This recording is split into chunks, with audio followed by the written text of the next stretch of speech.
Naogaon degree কলেজের প্রফেসরের কর্মকাণ্ড দেখেন, কি এক অবস্থা। নওগাঁ সরকারি কলেজের অধ্যক্ষ শামসুল হকের বিরুদ্ধে ছাত্রীকে ওড়না ছাড়া দেখতে চাওয়ার অভিযোগ উঠেছে।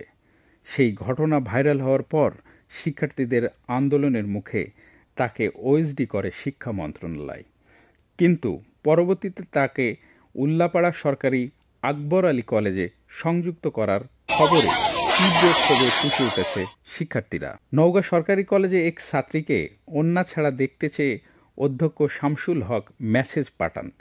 সেই কথোপকথনের স্ক্রিনশট সামাজিক যোগাযোগ মাধ্যমে ভাইরাল হয়ে চাঞ্চল্য সৃষ্টি হয়। শিক্ষার্থীদের আন্দোলনের মুখে তাকে ওএসডি করে শিক্ষা মন্ত্রণালয়।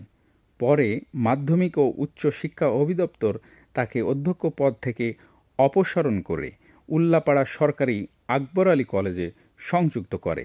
এদিকে শিক্ষার্থীরা বলেন, যিনি ছাত্রীদের মানহানি করেছেন তাকে শাস্তি না দিয়ে আমাদের কলেজে পাঠানো হয়েছে, আমরা এটা মেনে নেব না।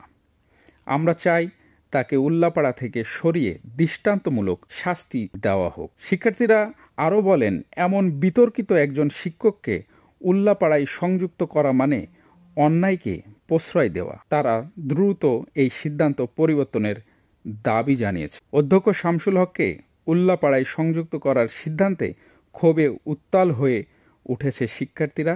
এখন দেখার বিষয় কর্তৃপক্ষ শিক্ষার্থীদের দাবির প্রতি কী পদক্ষেপ নেন